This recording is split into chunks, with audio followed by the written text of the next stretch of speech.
사장학개론을 수강하시는 모든 입학생 여러분 환영합니다. 사장학개론의 수업을 맡은 교수님은 한인 기업 최초 글로벌 외식 그룹인 스노우폭스의 김승호 회장님입니다. 김승호 회장님은 한국과 전 세계를 오가며 각종 강연과 수업을 통해 사장을 가르치는 사장으로 알려져 있습니다. 1987년 대학 중퇴 후 40대 중반의 도시락 사업을 인수하여 미국 전역에 1000여 개의 매장을 오픈하고 전 세계 11개국에 총 3000개가 넘는 매장과 유통망, 임직원 1만여 명의 그룹사로 성장시킨 전설의 인물입니다. 그가 7년 동안 만난 3000명의 사장, 그들이 질문한 가장 공통적이며 시급했던 고민, 120가지와 그에 대한 해결책을 지금 이 시간부터 여러분에게 공개합니다. 사장을 넘어 기업가로 가는 길, 사장학개론을 꼭 완강해서 모두 자수성가한 사업가가 되기를 바랍니다. 그럼 수업 시작합니다. 무엇을 팔든지 당신의 제품 안에는 스토리가 있어야 합니다. 다름은 고객에게 설명하는 것이 아니라 고객이 느끼게 하는 것입니다. 당신이 만든 회사에는 어떤 스토리가 있는가?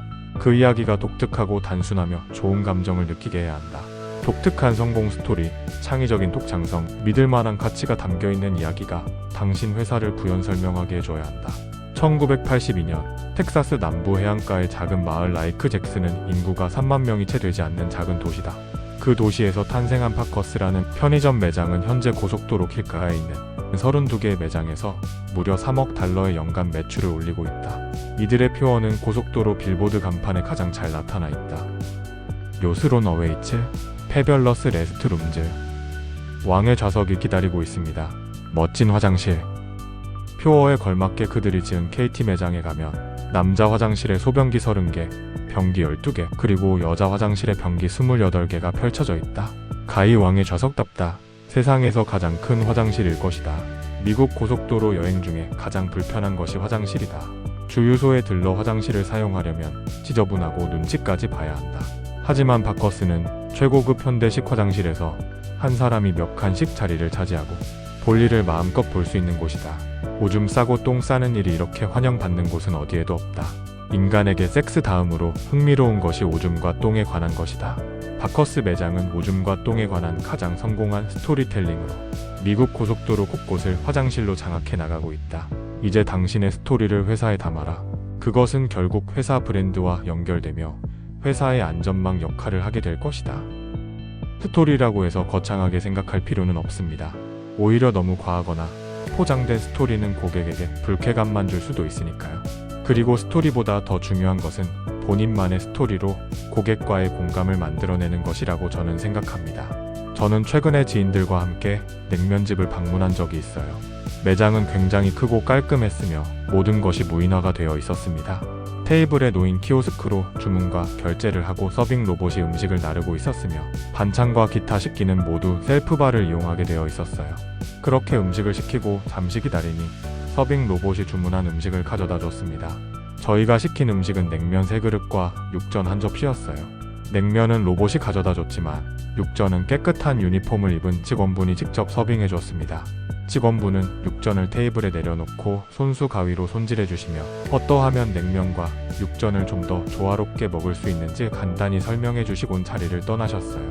처음엔 종업원도 보이지 않고 테이블들만 있어서 영업 중인지 의구심이 들었던 식당이었지만 직원분의 사소한 행동 하나로 다시 식당을 둘러보게 됐어요.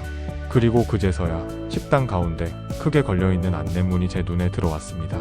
꽤나 긴 내용이었지만 핵심은 가족이 먹는다는 심정으로 깨끗하고 안심할 수 있는 요리를 만든다는 내용이었어요. 그 문구를 보고 나서부터 보이기 시작했습니다. 깨끗하게 정리된 테이블 상태부터 국물 자국 하나 없는 셀프바까지 매장이 얼마나 잘 관리되고 있는지 말이죠. 냉면집을 운영하시는 사장님은 자신만의 스토리를 알리기 위해 수많은 장치를 해두셨지만 냉면집의 스토리에 공감하게 된 것은 직원분이 보여준 일분의 친절이었습니다. 고객과의 접점. 그 찰나의 순간에 고객과 공감을 만들 수 있는 핵심만 있다면 그것은 자연스럽게 여러분의 스토리가 될 것입니다. 여러분의 제품이 시장을 독점하고 있는 것이 아니라면 합리적인 가격을 정해야 합니다. 시장에 맞지 않는 가격이라는 것은 다른 말로 여러분의 제품을 구매해줄 소비자가 한 명도 없다는 소리니까요. 제일 먼저 생산 비용을 산정해야 한다. 생산 비용에는 자재 비용 외에 인건비와 간접비를 포함한 제품 생산 비용을 포함해야 한다. 단순히 제품을 만드는데 들어간 차제 비용을 생산 비용으로 오인하지 않아야 한다. 두 번째로 가격은 제품에 대한 수요 수준에 따라 결정돼야 한다. 시장 수요란 소비자가 특정 기간, 주어진 가격 수준에서 구매할 의향과 능력이 있는 특정 재화나 서비스의 양을 의미한다. 즉 수요가 많으면 가격을 올릴 수 있다.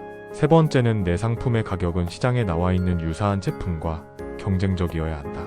유사 제품이 책정한 가격을 중심으로 내 상품의 품질에 따라 가격을 정할 수 있다.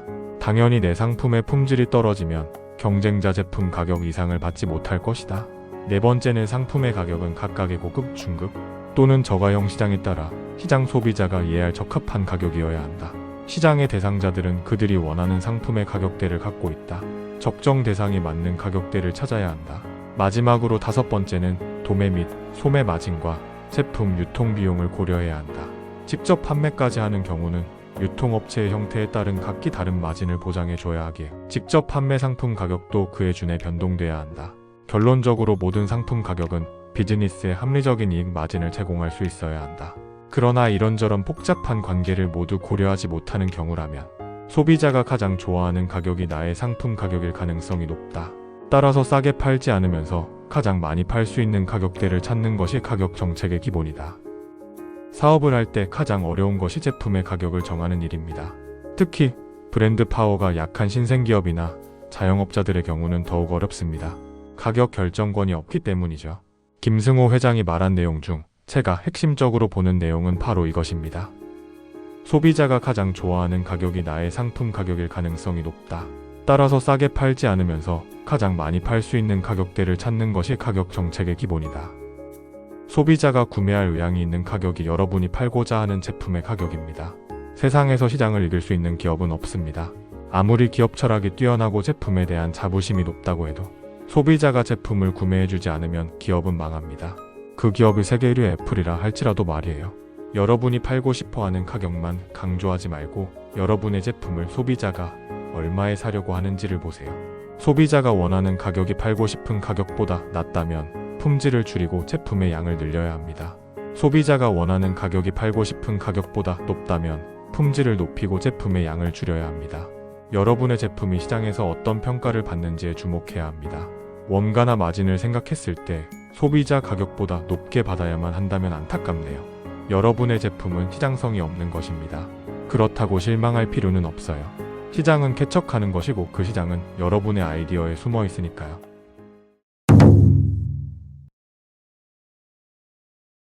사업을 하다 보면 임대료와 대출금이 가장 중요한 문제가 되기도 합니다. 이렇게 중요한 부동산과 금융이 문제가 아닌 해답이 된다면 여러분의 사업체는 어떻게 변할까요? 흔히 생산의 3대 요소가 토지, 노동, 자본이라 한다. 농업이 중요시 되던 시절에 나온 이론으로 현대식 생산의 3대 요소로 바꾸면 부동산, 사업체, 금융이다. 모든 사업은 부동산을 기반으로 한다. 어떤 사업이든 매장이나 사무실 혹은 공장이 있어야 하기 때문이다. 임대료를 지불할 수 있는 사업체가 있다는 뜻은 부동산과 긴밀하게 연결되어 있다는 의미다. 임대료를 지불할 수 있는 것 자체가 부동산을 매입하거나 개발할 힘을 가진다. 결국 사업을 잘해서 어디든 매장을 열어도 임대를 낼 여력이 있는 회사를 소유했다면 수많은 부동산을 소유할 수 있는 자격이 생긴 것이다. 이때 금융이 도와 융자의 도움을 받으면 회사의 자산 구조의 사업체와 부동산 소유라는 두 가지 이익 구조가 나타난다. 만약 부동산과 금융이 언제나 당신 편에서 일을 하게 만든다면 확장성과 안정성을 모두 갖춘 사업체를 소유하게 될 것이다. 자신의 사업에만 노력하지 말고 같은 열정으로 금융과 부동산도 함께 공부하기 바란다. 세상의 이름을 알린 모든 경영자들은 이 둘을 모두 제압하고 그 자리에 있는 것임을 기억하기 바란다. 만약 여러분이 월세 500만원짜리 사업체를 가지고 있다면 어느 정도의 부동산을 가질 수 있을까요? 월세가 500만원이면 1년으로 치면 6천만원이라는 돈이 나옵니다. 연이율 10%로 친다고 해도 6억에 대한 이자를 낼 수 있는 돈인 것이죠. 지금 최근 시세로 담보대출 금리는 2에서 4% 정도입니다. 최저금리라고 한다면 30억을 대출받을 수 있는 정도의 돈입니다. 그러니 목표를 크게 잡아야 합니다.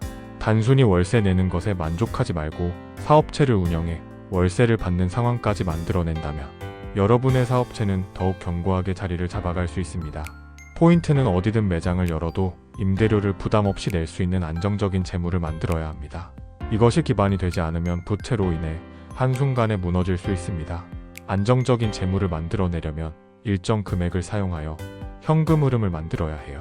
사업체의 운영이 잘 되지 않더라도 어디선가 안정적인 현금 조달이 된다면 충분히 버텨낼 수 있는 힘을 가지게 되니까요. 매장도 운영해야 하고 직원도 관리해야 하는데 여기서 부동산과 금융 공부까지 하는 것이 현실적으로 어렵다는 것은 충분히 공감해요. 하지만 재무와 현금 흐름을 만들지 못한다는 것은 여러분의 사업체를 지킬 수 없다는 것과 마찬가지예요.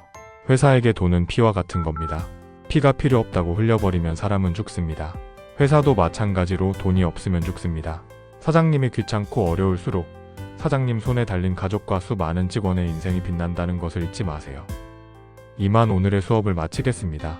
수업을 들은 모든 수강생 여러분 고생하셨습니다. 저는 다음 시간에 또 인사드리겠습니다.